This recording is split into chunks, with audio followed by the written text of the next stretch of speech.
Okay, so today we are going to discuss about personality. For personality, last class we discussed about what is personality. Once again, I'm just giving you giving you a summary of the summary of the definition part. And personality refers to an individual's unique constellation of consistent behavioral trait. അപ്പം ഒരു വ്യക്തിയുടെ consistent behavioural trait ആണ് personality എന്ന് നമ്മൾ കഴിഞ്ഞ ക്ലാസ്സിൽ discuss ചെയ്തായിരുന്നു. And the concept of personality is used to explain in the following two important features. One is stability in a person's behavior over time across situation. That means consistency. And the behavioral differences among people reacting to the same situation, that is distinctiveness.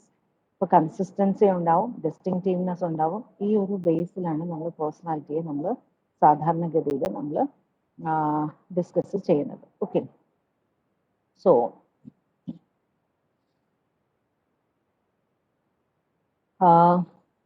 therefore we in the last class we discussed that personality is referred to an individual's unique constellation. ഒരു particular character അല്ല, it is a group of characters that consist certain consistent behavioral traits. So two important points which we need to understand is consistency of a person's behavior and distinctiveness of a person's behavior. That means behavioral differences among people reacting to the same situation. From ഒരേ situation തന്നെയാണ് ഓരോ വ്യക്തികളും undergo ചെയ്യുന്നതെങ്കിലും there will be differences in the behavior of each individual. അതുപോലെ തന്നെ ഒരു situation പല ഒരേ similar situations പല സമയത്തുണ്ടായാലും അല്ലെങ്കിൽ പല കാലഘട്ടങ്ങളിൽ ഉണ്ടായാലും we will behave in a similar manner. That means stability of a person's behavior over time. Okay, now we are moving towards what is personality traits. So personality trait is a durable disposition to behave in a particular way in a variety of situations. പല variety of സിറ്റുവേഷൻസിൽ ഒരു വളരെ consistent ആയിട്ട് അല്ലെങ്കിൽ ഒരു durable ആയിട്ടുള്ള ഒരു ഡിസ്പോസിഷനിൽ നമ്മൾ behave ചെയ്യുന്ന ഒരു രീതിയാണ് നമ്മൾ എന്തെന്ന് വിളിക്കുന്നത്, പേഴ്സണാലിറ്റി ട്രെയിറ്റ് എന്ന് വിളിക്കുന്നത്. അപ്പം adjectives such as honest, dependable, moody, impulsive അല്ലെങ്കിൽ suspicious, anxious, excitable, domineering, friendly, ഇതൊക്കെ എന്ന് പറയുന്നത് these are examples for certain dispositions that represent personality traits. Okay, അപ്പം നമുക്ക് ഒരു വ്യക്തിയിലും ചിലർ എത്ര ട്രബിൾസം സിറ്റുവേഷനിൽ പോയാലും അവർ ഓണസ്റ്റി എന്നുള്ള ഒരു കോൺസെപ്റ്റിനെ വിടാതെ പിടിച്ചുകൊണ്ടിരിക്കും. ഓക്കെ, അവരെപ്പോഴും സത്യസന്ധരായിരിക്കും എത്ര ട്രബിൾസം സിറ്റുവേഷനിൽ കൂടെ പോയാലും. So that is an example for a personality trait. Then second is dependable. Okay, dependable എന്ന് പറയുമ്പോൾ ഓക്കെ, ചില വ്യക്തികളെ നമുക്ക് ഡിപ്പെൻഡ് ചെയ്യാൻ പറ്റുന്ന വ്യക്തികളായിരിക്കും. ചിലരെ നമുക്ക് അങ്ങനെ ഡിപ്പെൻഡ് ചെയ്യാൻ പറ്റുന്നതായിരിക്കില്ല. അപ്പൊ ആർക്കും എന്ത് കാര്യത്തിനും ഡിപ്പെൻഡ് ചെയ്യാൻ പറ്റുന്ന വ്യക്തികളാണ് എങ്കിൽ definitely we would say that person is dependable. അതുപോലെ മൂഡി, ചില സമയത്ത് എന്നാൽ ഓൾവേസ് ഒരു മൂഡി ആയിട്ടാണ് കാണുന്നതെങ്കിൽ അതും ഒരു പേഴ്സണാലിറ്റി ട്രെയിറ്റ് ആണ്. ലൈക്ക് വൈസ് ഇമ്പൾസിവിറ്റി, ചിലർ പെട്ടെന്ന് മുറിയണ്ടെന്നുള്ള രീതിയിലുള്ള സ്വഭാവം കാണിക്കുക, എന്തിനും ഏതിനും ഒരു സംശയ രീതിയിൽ കാണുക, എന്തിനും ഏതിനും ആങ്ഷ്യസ് ആയിട്ട് കാണുക, സിമ്പിൾ മാറ്റേഴ്സിനെ പോലും എക്സൈറ്റബിൾ ആയിരിക്കുക. അല്ലെങ്കിൽ ചിലർ എപ്പോഴും എങ്ങനെയായിരിക്കും, ഡോമിനറിങ് ആയിരിക്കും. ചിലർ അങ്ങനെ ആയിരിക്കില്ല, എല്ലാവരോടും എപ്പോഴും നല്ല ഫ്രണ്ട്ലി ആയിരിക്കും. So these are examples for these adjectives are examples for personality trait.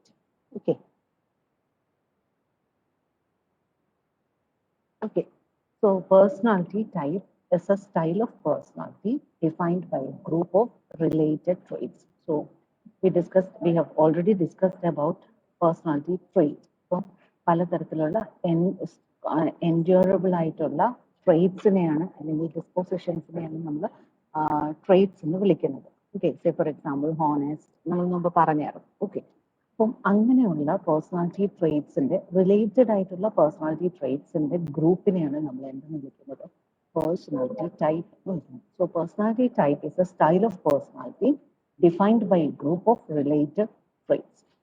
ഇനി പല സെവറൽ ട്രേറ്റ്സ് കോമൺ ആയിട്ടുള്ള ട്രേറ്റ്സ് ഉണ്ടാവാറുണ്ട്. ചിലർ ഇപ്പം for example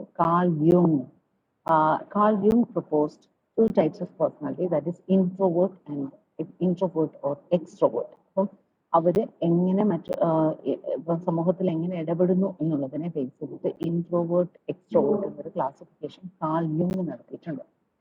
So introverts are generally shy, egocentric person whose attention is focused inward. അവരുടെ attention inward focused ആയിരിക്കും. അതേസമയം extrovert എന്ന് പറഞ്ഞാൽ നേരെ റിവേഴ്സ് ആയിരിക്കും.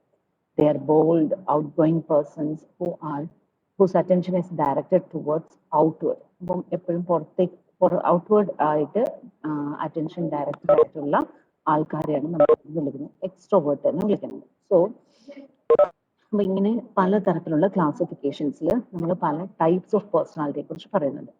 And another classification proposed by Mayer, Friedman and Ray Rosenman.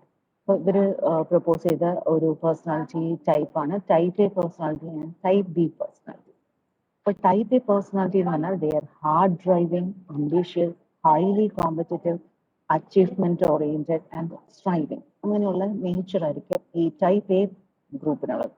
Versus type B person എന്ന് പറഞ്ഞാൽ അവർ ഒരിക്കലും ഹറി ആയിരിക്കില്ല, അവര് ഇറിറ്റബിൾ ആയിരിക്കില്ല, അല്ലെങ്കിൽ കോമ്പറ്റീറ്റീവ് ആയിരിക്കില്ല. അവരെല്ലാ തരത്തിലും ഒരു അവരുടേതായ സമയമെടുത്ത് ചെയ്യുന്ന ആൾക്കാരായിരിക്കും. അവർക്ക് ആ ഒരു വ്യഗ്രത വളരെ കുറവുള്ള ഒരു ക്യാരക്ടേഴ്സ് ആയിരിക്കും type B personality. So these are examples of types of personality. So personality type എന്ന് പറഞ്ഞാൽ style of personality defined by a group of related traits. Related ട്രേറ്റ്സിന്റെ ഒരു ഗ്രൂപ്പിനെയാണ് നമ്മൾ എന്തെന്ന് പറയുന്നത് പേഴ്സണാലിറ്റി ടൈപ്പ് എന്ന് പറയുന്നത്. അപ്പം പല കോമൺ ആയിട്ടുള്ള പേഴ്സണാലിറ്റി ടൈപ്സ് ഉണ്ടാവാറുണ്ട്. കാൾ യുങ് പ്രപ്പോസ് ചെയ്തതാണ് ഇൻട്രോവേർട്ട് എക്സ്ട്രോവേർട്ട് എന്നുള്ളത്. അതുപോലെ തന്നെ ഫ്രൈഡ്മൻ ആൻഡ് റോസമൻ്റെതാണ് type A type B personality. ഇപ്പൊ ഇങ്ങനെ ഉള്ള എക്സാമ്പിൾസ് ആണ് ടൈപ്സ് ഓഫ് പേഴ്സണാലിറ്റിക്ക് ഉള്ളത്. Okay, let us see what are the major theories of personality. ഇപ്പൊ തിയറി എന്ന് പറഞ്ഞാൽ എന്താണ്?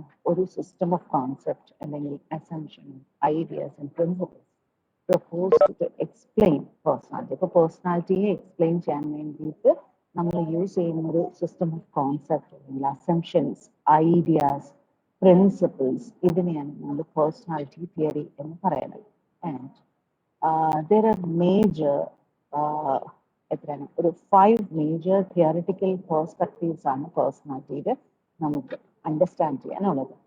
So the 5 major theoretical perspectives of personality are, so the 5 major theoretical perspectives of personality are, one is psychodynamic theories, second one is trait theories, third one is behaviorist theories, social learning theories and humanistic theories. ഈ 5 major theoretical perspectives ആണ് പേഴ്സണാലിറ്റിയിൽ നമുക്ക് discuss ചെയ്യാനുള്ളത്. So first one is psychodynamic theories. Psychodynamic theories എന്ന് പറയുന്നത് actually ഫ്രോയിഡിന്റെ കോൺസെപ്റ്റിനെ base ചെയ്തിട്ട് വന്നിരിക്കുന്ന ഒരു personality തിയറിയാണ്. അതിനുശേഷം അദ്ദേഹത്തിന്റെ ഫോളോവേഴ്സ് നിയോ ഫ്രോയിഡിയൻസും എല്ലാവരും കൂടെ ചേർത്തിട്ടാണ് അത് വരുന്നത്. And their major focus is the inner working of personality and especially internal conflicts, struggles, ഇങ്ങനെയുള്ളതിനെ ഡിപ്പെൻഡ് ചെയ്തിട്ടാണ് സൈക്കോഡൈനാമിക് തിയറീസ് ഓഫ് പേഴ്സണാലിറ്റി നിൽക്കുന്നത്. So the major focus on inner working of personality, especially internal conflict and struggles. Second group of theories is known as trait theories, and trait theories attempt to learn what traits make up personality and how they relate to actual behavior. അപ്പൊ എന്തൊക്കെ ട്രേറ്റുകളാണ് ഒരു പേഴ്സണാലിറ്റിയെ രൂപീകരിച്ചിരിക്കുന്നത് and how they are related to the actual behaviour, നമ്മുടെ actual ബിഹേവിയറിനോട് അത് എങ്ങനെയാണ് റിലേറ്റ് ചെയ്തേക്കുന്നത് എന്നൊക്കെ ഉള്ളതാണ് ട്രേറ്റ് തിയറീസിൽ നമ്മൾ പ്രധാനമായിട്ടും പഠിക്കുന്ന മേജർ ഫോക്കസ് എന്ന് പറയുന്നത്. Okay, and the third group of theories is known as behaviouristic theories. Behaviouristic theories നിങ്ങൾ ഫസ്റ്റ് മൊഡ്യൂളിൽ പഠിക്കുമ്പോൾ ഓർക്കുന്നുണ്ടാവും, നമ്മൾ മേജർ സ്കൂൾസ് പഠിപ്പിക്കുമ്പോൾ ബിഹേവിയറിസം എന്ന് പറഞ്ഞൊരു സ്കൂൾ പഠിപ്പിച്ചത് അല്ലേ? Okay, so based on that അതിൻ്റെ ഒരു ആ ഒരു പ്രിൻസിപ്പൾസിന്റെ അടിസ്ഥാനത്തിൽ പേഴ്സണാലിറ്റി ഡെവലപ്പ് ചെയ്യുന്നത് what is the important role of role on the external environment. ഇപ്പൊ നമ്മുടെ എക്സ്റ്റേണൽ എൻവയോൺമെന്റിന് നമ്മുടെ പേഴ്സണാലിറ്റിയെ ഡെവലപ്പ് ചെയ്യുന്നതിലുള്ള മേജർ റോൾ എന്താണ് എന്നൊക്കെ ഉള്ളതിനെ കുറിച്ച് പഠിക്കുന്നതാണ് ബിഹേവിയറിസ്റ്റിക് തിയറീസ് പറയുന്നത്. So they place importance on the external environment, on the effect of on the effects of conditioning and learning. ഇപ്പോൾ കണ്ടീഷനിങ്, ലേണിംഗ് ഇങ്ങനെയുള്ള കോൺസെപ്റ്റിനെ വെച്ചിട്ട് പേഴ്സണാലിറ്റിയെ നമ്മൾ അനലൈസ് ചെയ്യാണ് ഏതില്? Behaviouristic theories. Then fourth one is social learning theories. So social learning theories attribute differences in personality to socialization, expectation and mental processes. Social learning തിയറീസിൽ ഇപ്പൊ നമ്മൾ ലേണിംഗ് എന്ന് പറയുമ്പോൾ എപ്പോഴും ഡയറക്റ്റ് എക്സ്പീരിയൻസ് ആവണമെന്നില്ല. What we are seeing in the society അതിനെ നമുക്ക് ആ ഒരു കാര്യത്തിൽ നിന്ന് പോലും നമ്മൾ ലേൺ ചെയ്യുന്നത്. So based on that attribute differences in personality to socialization, expectation and mental processes എന്നുള്ള മേജർ ഫോക്കസ് ആയിട്ടാണ് social learning theories personality explain ചെയ്യുന്നത്. And the last one is humanistic theories. The last one is humanistic theories. Humanistic theories stress ചെയ്യുന്നത് എന്താണ്? Private, subjective experience and personal growth എന്നുള്ളതിനാണ് humanistic theories emphasis കൊടുക്കുന്നത്. അപ്പം humanism എന്ന് പറയുന്നത് ഒരു major force ആണ് സൈക്കോളജിയിലെ. അപ്പം അവരുടെ കോൺസെപ്റ്റ്, അതായത് നമ്മൾ കാൾ റോജേഴ്സ്, ഏബ്രഹാം മാസ്ലോ, റോളോമി ഇങ്ങനെ പറയുന്നവരാണ് ഹ്യൂമനിസ്റ്റിക് തിയറീസിൽ വരുന്ന മേജർ ആയിട്ടുള്ള കോൺട്രിബ്യൂഷൻസ് നടത്തിയിട്ടുള്ള ആൾക്കാർ. അപ്പൊ അവര് സ്ട്രെസ് ചെയ്യുന്നതെന്ന് പറഞ്ഞാൽ ഓരോ വ്യക്തികളുടെ experience, individuals experience, private subjective എക്സ്പീരിയൻസിന് ഇമ്പോർട്ടൻസ് കൊടുക്കുന്നു. എന്തിന്റെ കാര്യത്തിൽ? പേഴ്സണൽ ഗ്രോത്തിന്റെ കാര്യത്തിൽ. So humanistic theories stress private subjective experience and personal growth. അപ്പം ഇങ്ങനെ 5 മേജർ തിയററ്റിക്കൽ പെർസ്പെക്റ്റീവ്സ് ആണ് പേഴ്സണാലിറ്റിക്ക് ഉള്ളത്. First one is psycho dynamic theories, ഫ്രോയിഡിന്റെ പിൻഗാമികളായിട്ടുള്ള ആൾക്കാർ. ട്രേറ്റ് തിയറീസ്, നമ്മുടെ കറ്റേലിൻ്റെ ട്രേറ്റ് തിയറീസ് ഉണ്ട്. ദെൻ ബിഹേവിയറിസ്റ്റിക് തിയറീസ് നമ്മൾ ബിഹേവിയറിസം സ്കൂളുമായിട്ട് റിലേറ്റ് ചെയ്തിട്ടാണ്. സോഷ്യൽ ലേണിംഗ് തിയറീസ് എന്ന് പറയുമ്പോൾ ആൽബർട്ട് ബാൻഡുരയുടെ സോഷ്യൽ ലേണിംഗ് തിയറിയോട് ബേസ് ചെയ്ത് വരുന്നു. ആൻഡ് ഹ്യൂമനിസ്റ്റിക് തിയറീസ് എന്ന് പറയുന്നത് നമ്മുടെ കാൾ റോജേഴ്സ്, ഏബ്രഹാം മാസ്ലോ ഇങ്ങനെ ഹ്യൂമനിസം എന്നുള്ള ഒരു കോൺസെപ്റ്റിനെ ബേസ് ചെയ്തിട്ടുള്ള തിയറീസ് ആണ് ഹ്യൂമനിസ്റ്റിക് തിയറീസിൽ വരിക. ഓക്കെ,